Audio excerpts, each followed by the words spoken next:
नमस्कार भक्तजनों, जनमित्र में आपका स्वागत है जो कि हमेशा आपकी सेवा के लिए। तो बच्चों, प्रीवियसली हमने डिस्कस किया था टोटल हमारा जो एमसीसी के तरफ से रिलीज किया गया नोटिस काउंसलिंग शेड्यूल के बारे में। ठीक है, तो अभी हम लोग इस वीडियो में डिस्कस करने वाले हैं क्या स्टेट काउंसलिंग शेड्यूल, मतलब एमसीसी के साथ साथ जो स्टेट काउंसलिंग शेड्यूल आया है जो आप यहाँ पे देख सकते हैं। तो कौन से प्रोसेस कैसे होंगे हमको तो पता है, आपको तो काउंसलिंग के प्रोसेस पता है। पहले ऑल इंडिया कोटा का राउंड 1 स्टार्ट होता है, तब भी खत्म होने के बाद राउंड 1 स्टेट का स्टार्ट होता है। उसके बाद राउंड 2 ऑल इंडिया कोटा का स्टार्ट होगा, इसके बाद आपका जो है राउंड 2 स्टेट का स्टार्ट होगा। ऐसे आपको जिगजैग पैटर्न मैंने बता दिया है, आप उसको काउंसलिंग प्रोसेस को देख भी सकते हो वीडियोस में। ये सारी बातें हम लोग यहाँ पे नहीं करने वाले हैं। मैं जो बताने वाला हूँ इस वीडियो में, उसका मकसद यही है कि आप जो है काउंसलिंग प्रोसेस में आपको कोई दिक्कत ना हो। ठीक है, तो हम लोग देखने वाले हैं आज की जो यहाँ पे मैं इसको डाउनलोड कर लिया हूँ। चलिए पीपीटी की तरफ चलते हैं। तो यहाँ पे आप ये नोटिस देख सकते हैं, ये एमसीसी की तरफ से ऑल इंडिया कोटा 15% के लिए रिलीज किया गया था, जो 14 अगस्त से शुरू होने वाला था। उसको थोड़ा सा डेट चेंज करके इन्होंने 20 अगस्त किया था, मतलब 14 से लेकर 20 तक आप जो है रजिस्ट्रेशन पेमेंट कर सकते हैं। चॉइस लॉकिंग फिलिंग 16 से 20 तक होगा, मतलब 14 से लेकर 20 अगस्त तक पूरे के पूरे आपका जो है रजिस्ट्रेशन और चॉइस फिलिंग होगा। इसके बाद जो है सीट अलॉटमेंट होगा 21 से लेकर 22। इसके बाद आपका जो है रिजल्ट निकलेगा 23 अगस्त को। इसके बाद रिपोर्टिंग होगा 24 से 29, और आपका जो है पूरे के पूरे एडमिशन प्रोसेस खत्म हो जाएगा 29 एंड ऑफ द डे। ठीक है, तो यही था पूरे के पूरे काउंसलिंग शेड्यूल। तो हम लोग यहाँ पे वो लोगों ने ऑल इंडिया कोटा के साथ साथ स्टेट का भी जारी कर दिया। तो पूरे के पूरे प्रोसेस यहाँ पे हम लोग समझने वाले, पूरा ध्यान से सुनना। मैं एक एक करके आपको बताता हूँ, थोड़ा सा यहाँ पे आपको इन्फॉर्मेशन देना चाहता हूँ। बिकॉज देखिए, फर्स्ट राउंड ऑफ काउंसलिंग, ठीक है, अभी कैसे होगा, मतलब पूरा प्रोसेस कैसे चलेगा। देखिए 14 अगस्त से शुरू होगा। ठीक है, 14 अगस्त से लेकर 23 अगस्त तक आपका जो है पूरे के पूरे रजिस्ट्रेशन प्रोसेस के साथ साथ आपका जो है सीट अलॉटमेंट, ठीक है, इतना दूर तक चलेगा। आप यहाँ पे देख सकते हैं, देखिए 23, ठीक है, 14 से 20 के अंदर आपको जो है रजिस्ट्रेशन पेमेंट कंप्लीट करना है। 16 से 20 के अंदर आपको जो है क्या करना है, आपका जो चॉइस फिलिंग करना है, और आप 21 से 22 सीट प्रोसेसिंग होगा, और 23 को जो रिजल्ट निकलकर आपका जो है सीट अलॉटमेंट होगा। ठीक है, आप 24 से लेकर 29 तक आप जो है एडमिशन कर सकते हैं। ठीक है, तो आप यहाँ पे बताएंगे कि सर ये दोबारा क्यों बता रहे, यहाँ पे तो शेड्यूल मेंशन कर दिया गया। ठीक है, आप यहाँ पे शेड्यूल मेंशन कर दिया गया 21 से लेकर 29 तक आपका जो है स्टेट काउंसलिंग का मतलब रजिस्ट्रेशन निकल जाएगा। ठीक है, लेकिन मैं क्यों बता रहा हूँ, ध्यान से सुनिएगा। देखिए यहाँ पे 23 अगस्त तक आपका जो है पूरे के पूरे सीट अलॉटमेंट हो जा रहा है। ठीक है, अभी जो पूरे के पूरे एडमिशन प्रोसेस कब खत्म होगा, 29, ठीक है, 29 अगस्त खत्म हो गया। अभी 30 से लेकर 31 वो लोग शेयर करेंगे डाटा स्टेट को। ठीक है, स्टेट को काउंसलिंग के लिए वो डाटा शेयर करेंगे।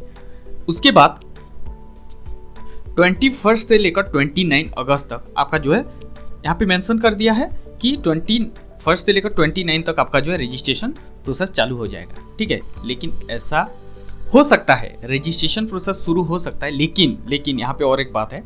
देखिए यहाँ पे रजिस्ट्रेशन प्रोसेस शुरू हो सकता है, लेकिन सीट अलॉटमेंट नहीं होगा।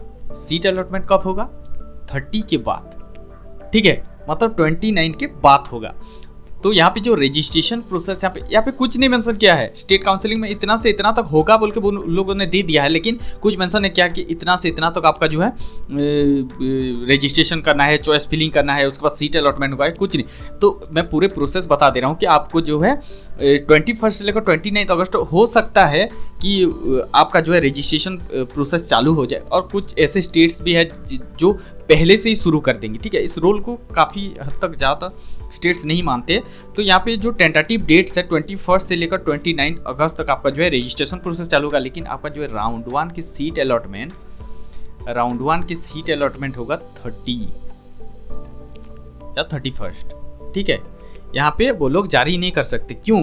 क्योंकि एमसीसी के तरफ से जो सीट ब्लॉकिंग मतलब सीट ब्लॉक हो जाएगा। मान लीजिए कि यहाँ पे 29 अगस्त को आप जो है उन लोगों ने एडमिशन कर लिया, और इसके बाद अगर इन्होंने 29 या 29 से पहले अगर राउंड जारी कर दिया तो जो है यहाँ पे बच्चा और यहाँ पे एडमिशन जो लेने के लिए थोड़ा सा बच्चे लोगों को दिक्कत हो सकता है, स्टूडेंट लोगों को दिक्कत हो सकता है। इसके लिए वो जो है यहाँ स्टेट ऑल इंडिया कोटा के काउंसलिंग के बाद जो है आपका सीट अलॉटमेंट होगा स्टेट काउंसलिंग। इसके बाद लोगों को 5 सितंबर तक जो है टाइम दिया गया है। 30 अगस्त से लेकर 5 सितंबर तक जो पूरी की पूरी एडमिशन प्रोसेस कंप्लीट करेंगे। उसके बाद आपका जो है 6 से लेकर 7 तक वो लोग क्या करेंगे, डाटा शेयर करेंगे अगेन एमसीसी को, ठीक है, ऑल इंडिया कोटा को। तब उसके बाद वो लोगों ने सेकंड राउंड काउंसलिंग 5 से लेकर 13 सितंबर तक जारी। तो ऐसे ही करके पूरा का पूरी प्रोसेस आप लोग समझ सकते हैं, ठीक है। तो मैंने बता दिया। तो सेकंड राउंड कैसे, सेकंड राउंड 5 से लेकर 13 तक चलेगा अप टू 20, ठीक है, अप टू 20 तक सारा एडमिशन कंप्लीट, ठीक है, कंप्लीट। उसके बाद 21 से लेकर 22 तक आपका जो है शेयर कर देगा डाटा स्टेट को। अब लोग क्या करेंगे, 20 के बाद राउंड 2 जारी करेंगे, ठीक है, अप टू 26 सितंबर, 27 28 को डाटा शेयर करेंगे अगेन राउंड 3 के लिए, ठीक है।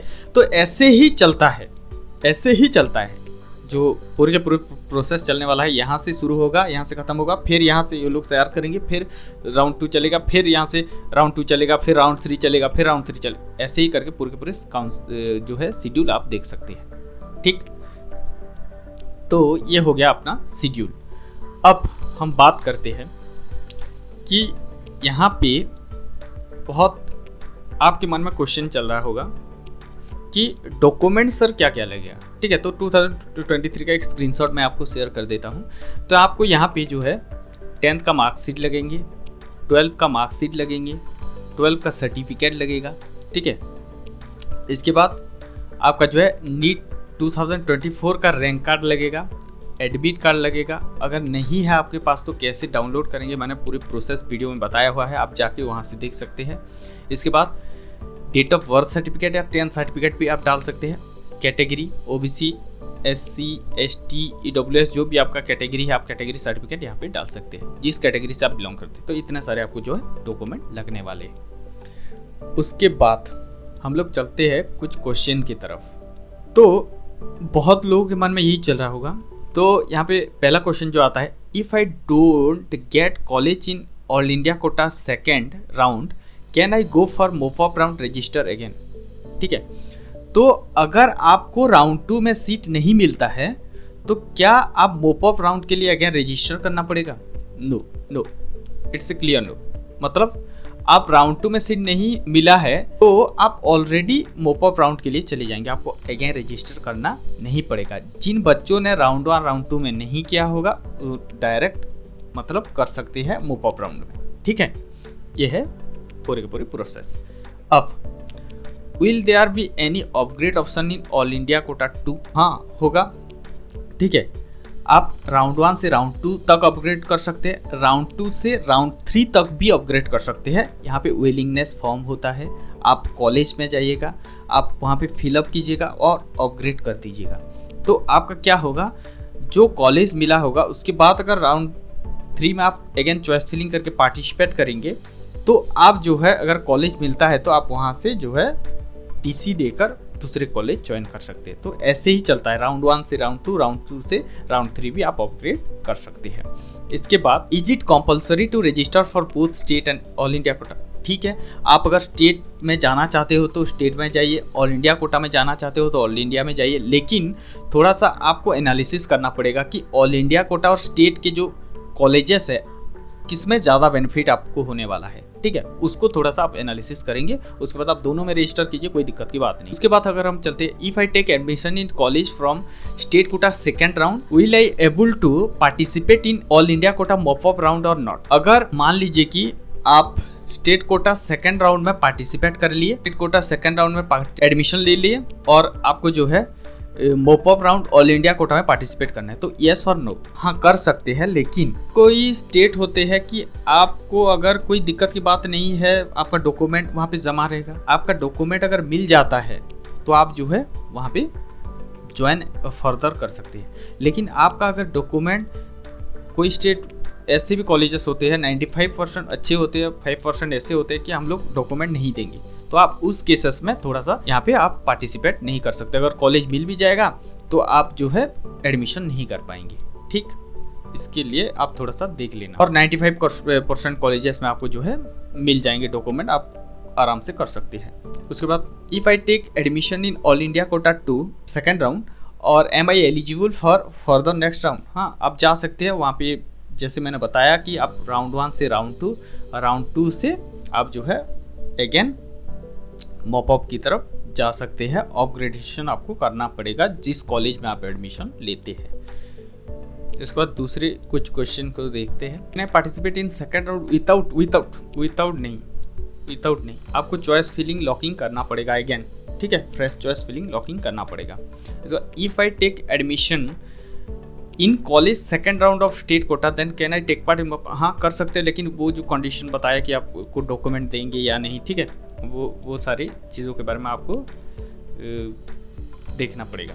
Can I resign the seats after taking admission in all India Kota second round, हाँ ले सकते हो, लेकिन उसका जो है स्पेसिफिक डेट रहता है, ठीक है, स्पेसिफिक डेट जारी किया जाएगा, उस डेट पे आप जो है रिजाइन लेके आपसे स्टेट में आ सकते हो, ठीक है।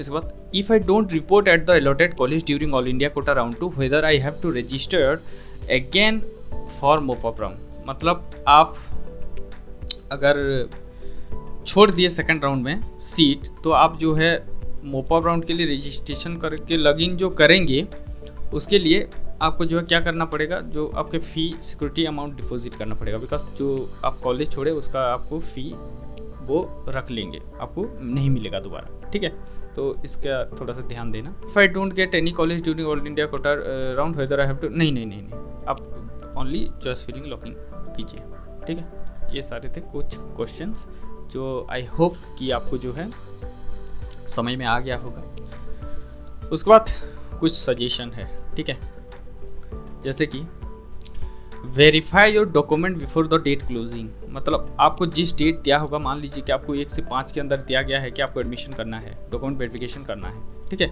तो आप 1 से 5 के अंदर आप 1 तारीख को ही चली जाइए, ठीक है, 2 तारीख को ही चली जाइए, मतलब आपके हाथ में टाइम होनी चाहिए। अदरवाइज आपका अगर डॉक्यूमेंट रिजेक्ट होता है तो आप कहीं से बनवा सकते हैं या कुछ एफिडेविट दे के उसका सोल्यूशन निकाल सकते हैं। अदरवाइज आप 5 तारीख को जाएंगे, जो एंड ऑफ द डे है, वो क्या होता है कि आप जब भी एडमिशन होता है, हर दिन जो कंप्यूटर में लोड किया जाता है कि मतलब आज इतना एडमिशन हुआ, आज इतना रिजेक्शन हुआ, तो इसके लिए थोड़ा सा आपको ध्यान देना है। जब आपको डेट दिया गया है, आप पहले से ही जाके अपना डॉक्यूमेंट वेरिफिकेशन करवा लीजिए। उसके बाद anything mistakes that is your document just make a affidavit of, कुछ भी अगर होता है आपका मिस्टेक तो एक एफिडेविट बनवा ले, वो बहुत अच्छा होता है और काम चल जाता है बहुत सारे कॉलेजेस में। Find a solution in the same day find your verification rejected, अगर आपका वेरिफिकेशन रिजेक्ट हो जाता है तो उसी दिन ही मतलब सोल्यूशन निकालिए, उसी दिन ही कीजिए कुछ। अदरवाइज आपका अगर लोड हो गया उसमें, क्योंकि हर दिन वो लोग जब रिजेक्शन के साथ साथ जितना लोग का एडमिशन होता है वो डाटा अपलोड किया जाता है, तो at the end of the day अगर अपलोड हो गया तो आप कुछ कर ही नहीं सकते, तो उसी दिन आपको जो है सोल्यूशन फाइंड करना है। तो mention detail for 12th onward gap, और गैप सर्टिफिकेट का अगर बात करूं तो बहुत सारे बच्चे गलती कर देते हैं, गलती नहीं करना है। वेरिफिकेशन में आप अगर 12th के बाद जो कर रहे थे सारा कुछ मेंशन कीजिए, मैं बीएससी कर रहा था, मैं प्रिपरेशन कर रहा था, मैं ये कर रहा था, वो कर रहा था, सारा कुछ एफिडेविट फॉर्म में मेंशन कीजिए, ताकि उन लोगों को पता चले कि आप जो है 12th के बाद जो ड्रॉप लिए हो, आप एडमिशन करना चाहते हो बीएस में या जो भी कोर्स में, तो आप जो है यहाँ पे पूरे क्लियर मेंशन रहेगा कि आप ये कर किए थे बोल के, ठीक है। तो इसके लिए थोड़ा सा ध्यान देना और एफिडेविट में ज़रूर इस चीज़ों को मेंशन करना। इसके बाद आपका जो अपग्रेडेशन की अगर मैं बात करूं तो राउंड 1 से लेकर राउंड 2 होता है, राउंड 2 से राउंड 3 अपग्रेड कर सकते हैं, लेकिन हर एक कॉलेज में आपको जाके विलिंगनेस फॉर्म फिलअप करके आपको जो है अपग्रेड करना है, यहाँ पे भी अपग्रेड करना है। कॉलेज अलॉटेड हो गया, कॉलेज में जाके उनको बोलना है कि मेरे को फिर अपग्रेड करवाना है, ठीक है। तो ये सारी चीज़ें पूरी की पूरी प्रोसेस होती है काउंसलिंग की। आई होप आपको समझ में आ गया होगा। अगर इसके रिलेटेड कुछ भी क्वेरीज होता है please write down on the comment section, I will be definitely happy to answer that. और कुछ ऐसे रिलेटेड वीडियोस आपके इस चैनल के थ्रू मिलता रहेगा, तो चैनल को सब्सक्राइब करके रखिए। इसके साथ साथ बेल आइकॉन को दबा दीजिए ताकि इस रिलेटेड अपडेट आपको मिल सके। हमारे साथ जुड़ने के लिए दिल की गहराई से प्रेमपूर्वक धन्यवाद।